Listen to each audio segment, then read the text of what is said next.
Welcome, everyone. My name is Elizabeth Beiser, and I'm the Vice President of Policy and Public Affairs at the Recycling Partnership. And today, I'm really happy to have both Missy Owens, who is the Director of Federal and Diplomatic Government Relations for Coca-Cola, and Nicole Collier, who is the Director of Policy and Public Affairs at Nestle.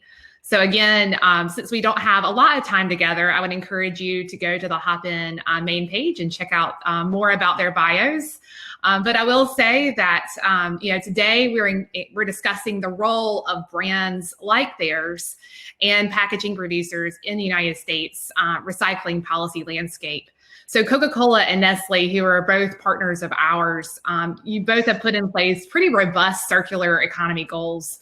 And I'm really eager and excited to hear your thoughts on the role of brands in the circular policy arena. So to get started, Missy and Nicole, just mentioned both of your companies have pretty impressive goals surrounding both recyclability and recycled content that you've implemented over the past several years. Can you tell us more about those goals and how you see policy playing a role to support those goals that you've made? Missy, we'll start with you. Sure. Happy to go. Thank you for having us all today, having us here today. Coca-Cola a couple of years ago announced our World Without Waste initiative, where we are really focusing on our the waste that we generate and trying to figure out what we can do so that basically more gets recycled. So we had three goals. The first is by 2025 to be 100% recyclable.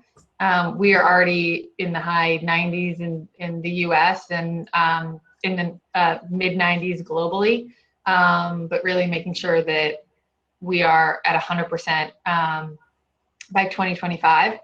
And then by 2030, we are going, for every bottle or can we sell, we have committed to get one recycled and to make all of our products out of at least 50% recycled content. So right now, as Nicole knows, and as Elizabeth is working on a regular basis, and I'm sure many of you have forgotten more about this than I will ever know. So, but just getting enough rPET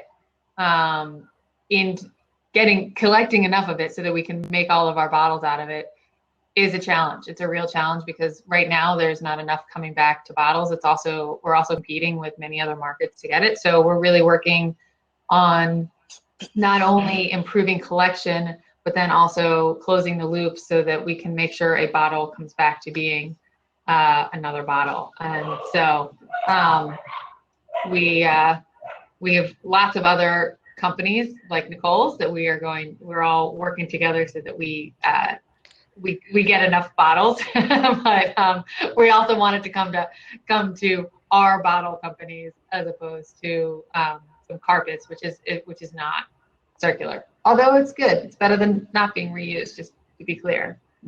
But anyway, that's a quick snapshot of our goals, and then happy to do a bigger deep dive. But turn it over to you, Nicole. Thank you, and thank you for inviting today. I know the conference has been incredible. We were really excited about the launch of the Plastics Pact yesterday, and Nestle was really happy to be a part of that announcement. Our motto is good food, good life, and we firmly believe that you can't have good food without respecting the environment and protecting our resources for future generations, and it's really become such a critical part of everything that we do within our creating shared value philosophy for the company. Like Coca-Cola, Nestle has some pretty bold ambitions around getting to 100% recyclable or reusable packaging. We're working towards that every day. Earlier this year, we created a $2 billion, almost like a venture fund to create markets for food grade recycled content. It gets to the point Missy made that there's just not enough of it for what all of us are trying to accomplish. We have we know that that's the right thing to do. Our consumers expect that of us, and and our employees expect it of us as well. So all of us are working really closely together. I think, again, the U.S. Plastics Pact, I think, will be another opportunity and platform for us to create a broader coalition. And I know we're talking about public policy interventions as well on this panel, but that is really such a critical partner in this effort. It's going to take people, consumers, constituents, business, NGOs, and government all across to be aligned and moving towards such a big shift, which is what we need to have a more effective system today. For sure. And, so both of you talked about the need to get more material back in order to meet these goals. And, there's a pretty large delta between what's being recovered now. And if you look at all of the global commitments from folks like the Ellen MacArthur Foundation's New Plastics Economy, there's a big gap we've got to address. And so, with policy for a circular economy being the title of the session, can you talk about some of the policy principles that are really top of mind for you when you're thinking about policy unlocking or interacting with a move towards a more circular economy where you're getting that material back and going, Missy, as you said, bottle to bottle? So Nicole, do you want to start this time? Sure. I mean, I think one of the number one critical kind of policies that we think is necessary. Well, first, I can't really stress enough that I don't see us meeting the goals or creating a better recycling system without public policy intervention. So it is absolutely fundamental to where we need to be. Probably one of the biggest gaps is obviously the financing structure of our recycling system today. So that is going to be a top priority. It's definitely a priority for Nestle, for our CPG competitors. We're all working together to try to figure out what's the best system, and we're going to be working closely with government on anything like that around that.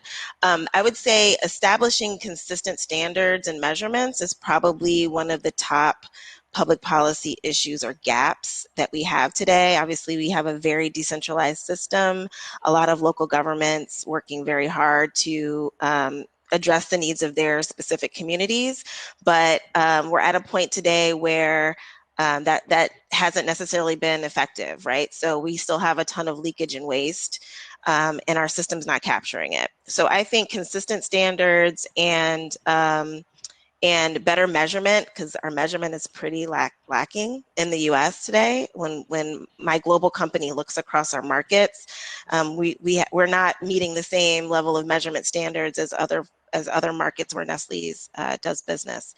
So to me, that's probably priority. Great, thank you, Missy. Yeah, I would just second that. I mean, for sure, measurement is such a challenge, and figuring out what it really, I think it's an old Marine taught me, if you can't measure it, you can't change it. And I did not get that exactly right, but that's the point of it. But I also wholeheartedly agree with what Nicole said, that we cannot do this without policy help. We very much want to, and we want to be leading in this. But it is going to take work with NGOs and governments in order to move this forward. And you can't manage what you can't measure. Somebody just corrected me on that. That is that is it. So we need to work with governments, and there are systems that work around the world better than others. There are some that don't work at all, but we really want to figure out what the best systems are and how we can take that and take best practices and really implement them, around the world. And there will be, for Coke, it's a global commitment, not just in the US, but so there are solutions that work in some countries that definitely won't work in America, but there are plenty of solutions that could actually, we could use and that could work in America as well. So we want to be working with legislatures, both the federal government and states and localities, and figuring out what can work best for them so that we can also get our product back. Great.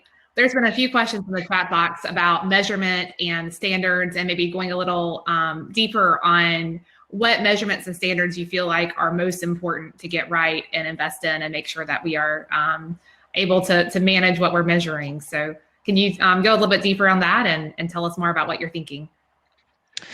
We just have a hard time measuring what gets collected, and then also, the front of the MRF and the back of the MRF is sort of how it's often described, and getting those numbers is really challenging, period. And so, I think getting a better handle on what those numbers are is what is really important. So then we can sort of see where the leakage points are, or where the points where we need to work the most. So yeah, I don't know, Nicole, if you have another. No, I was just going to say, we're doing deep assessments. We have been doing deep assessments of the types of materials we're using. And I can just tell you, EPA data is not completely comprehensive. We're trying to use measures so we can, to Missy's point, figure out where we are today and how we get to the milestones we need to meet to get to the 100% that we're trying to all move towards, and that information is very difficult to come by. And then when you start getting into innovations around biodegradable or compostable, that information gets even less accurate across the country. And we are not, we're obviously a multinational company, and we do business in every state in the US. And so it's not helpful to us to have to look at state by state by state by state what, how polypropylene is collected or how PET is collected. We want to be able to have a national database for that. And we've been supportive of increasing funds so that the U.S. government can have a better handle on that. I think that's something the U.S. government endeavors to do. We've worked with the Recycling Partnership a lot on that work. And then in terms of consistent standards, I know, there's a huge momentum around recycled content, better recyclable packaging, and we're seeing recycled content standards pop up in different states that are different. And we're supportive of recycled content standards. We've been at the table in a lot of those conversations, but at some point we're gonna see that they're gonna look different all over the place. And I think we're in a place where we're gonna want to have some consistent conversations about that. So that's really what I meant by consistency. It's a non-consistent system today, and I see us making solutions that are also a little bit inconsistent, and so we'd like to kind of set a better standard for moving forward. Good data is a foundation of good policy, and that's an effort that we've been involved in as well. A partnership, Nicole, you referenced. We've been working actually with several congressmen and women in the U.S. House about the recycling needs and assessment study that would get a comprehensive look at every program. It's pretty incredible. In 2020, we still don't have information on every single program throughout the country and what they accept and who has access. So there is a need for that broad data look so we can see more trends about where to invest in the system. So, another thing that's come up as we've been talking is there's a lot of different actors in this space. There's nonprofits, there's policymakers, companies like yours, recycling industry. What role do you see each of those playing, and what's going to be necessary, to bring all these voices together to really move the needle on policy? I'll start. I think, okay. For Nestle, I feel like for Nestle and like a lot of the other businesses that are at the table, which is becoming a very big table, which is great. I think that we bring a lot of technical expertise on packaging.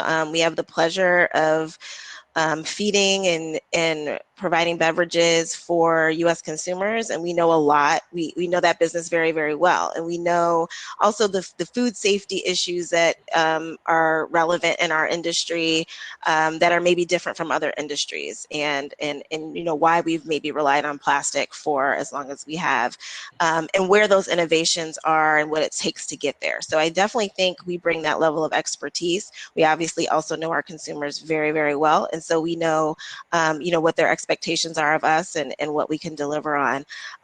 Again, I think government is going to play such a huge role in this. We've seen incredible increased momentum in policymakers being interested in plastic waste and recycling. And I think that's positive. We want to be partners in that work. And then obviously NGOs bring, like the Recycling Partnership, Closed Loop, others, many of whom are around the Green Biz conference this week, bring an incredible amount of data, research, expertise, and I mean, I can say for the Recycling Partnership, Elizabeth, because you're here, an incredible network of community partners that's really not replicable. And so all of that together, I feel like brings the platform that is required to establish self-sustaining funding mechanisms for our recycling system today. It's not easy. We all are coming from different perspectives. It's certainly, a dynamic political environment, I'll say that. But I think all of us are playing our parts and trying to move forward, and we're in a different place than we were even 5 years ago for this. For sure. Missy? I just think it's been, I mean, I don't have anything different than what Nicole said, but I think what has been exciting is that when, we announced our World Without Waste goal a couple of years ago, it was, we said, okay, but now who do we work with? Who is it? And now what has been really exciting in the last few years, I mean, like TRP is just growing, and we had already worked with you, but the number of places where we work with you and the degree to which we are working with TRP as one example has just grown tremendously. And, that's why we're also excited to be part of the US Plastics Pact, and we're part of Plastics Pact globally and the Ellen MacArthur Foundation. But there really has been such great focus in these last few years that there are many more organizations that are getting engaged and trying to figure out how best to do this, and putting money up, really, which is what we need. And also the federal government and state governments. But, I mean, I think there are like 8 bills in the federal government right now that are talking about this into one, obviously to varying degrees. And, some are more likely to pass than others. But it's really a tremendous opportunity to actually do something about this problem. And so it is exciting that there are so many more people coming to the table and looking and trying to solve the problem. It's a great point, Missy. It was interesting, even in the midst of a global pandemic, the Senate EPW committee recently held a whole hearing on recycling that's several hours long. I encourage folks to check it out if they haven't already, but it just shows the extent to which this issue is really top of mind for policymakers and really everyone involved in the system. And it's been really interesting to see how policy conversations have evolved over the past several years. And Missy, you started kind of getting into this, but with seeing that greater interest, can you talk a little bit about how you've seen your own company's positions, evolve over the past few years? Yeah, sure. So, I mean, Coke has always historically been wary of engaging with policymakers, at least in the U.S., on some of the bills that exist right now. We have some bottle bills across the country that are pretty tough, and we used to have a position of just fighting them. Now we're definitely trying to work to make them better, to improve them. And there are, we're also working that there's a lot happening in Washington State, and trying to coming to the table with the government in Washington State to come up with a solution that'll really work. We've got, Nicole and I are on the same side in a lot of things, but also in Europe, where there are a lot of effective systems that work really well in Europe. And I touched on that earlier, that just really looking for best practices all around the world and plugging them in where they work. And, those things that work in South Africa might not necessarily work in the US, but there might be a little aspect of it that we can, figure out and grow and make work here in the US. And so Coke has really shifted our company position in recognizing that in order to get we want to have good policies, and in order to get good policies that actually get the bottles back, and so that we can put them back into more bottles, we really have to be a real partner and with governments, and really working and put some real skin in the game. Which is hard for us, but it's the right thing to do, and it's the only way we'll achieve our goals. Thank you, Missy. Nicole? Yeah, I mean, I'll just add, you mentioned the increased legislation at the federal and certainly at the state level. We were just talking about this in a internal global call. It's like 6 years ago, I think we had, maybe less than 75 state bills that talked about producer responsibility, and now there's many, like 4 times as many, right, in the last two years or so. And so I think the Nestle also has been very progressive about recycling and circularity around the world. I would say, in the US, it was not really a political viable policy area. There was not a lot of attention at the elected level around these policies, and that's to me has been a huge shift. So not only do we have more information about the way we're impacting the world, and have more an increased desire to change that, but there's also an increased desire from our elected official partners in changing the way the system looks, and we want to be at the table and part of that. I think we bring great expertise, being global companies. It's seeing, to Missy's point, is seeing what works in different markets. We've probably been through a little bit of all of the different models that exist today, if you look at the way our companies exist around the globe. And so, so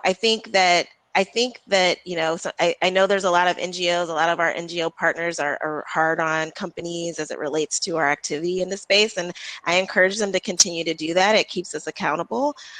We have almost an open door policy with a lot of our critics. So I talk to those folks a lot, but I would also challenge folks that the business community has really, I think, come out, like Missy said, like we talk a lot. The business companies are getting together all the time talking about this stuff. What can we do? How can we impact this together? We've recognized that there's some symbolism in us coming to the table together on these topics. So there's a lot of activity happening, and business is supportive and behind it, probably more than some people would think. Great. Well, we're coming quickly to the end of our time together, so I want to ask you both one last question, just a catch-all. So, as our participants are leaving the session, what do you want them to take away from this discussion? What would be one thing you'd want to make sure that gets communicated today? Do you want me to Go ahead. dive in? But basically, I'm going to dive in by quoting Nicole. So, I think what you just ended with was really important, and that keeping the pressure on, and from on the NGO side and also on the government side, and we are working together, and as companies, certainly as consumer packaged good companies, and it's really going to take all of us continuing to push to change our recycling system. I mean, look, in the US, we've got a really uphill battle. Whether it's just from educating, first of all, getting recycling. I mean, only 50%, keep me honest on this, Elizabeth, but 50% of households have access to curbside recycling. I mean, that doesn't make sense in the US. So we got to fix that. But then we have to teach people how to recycle the right way. And then we have to get people actually do it. And then we have to get it to the MRF and fix the MRF so that the MRF does it well. And then we have to get it on the backside. I mean, it is so, and then we have to build the plants. Like, this is going to take all of us, and we are in it. And it is so important to Coke and our business and our, business objectives, to making sure that we hit our goals.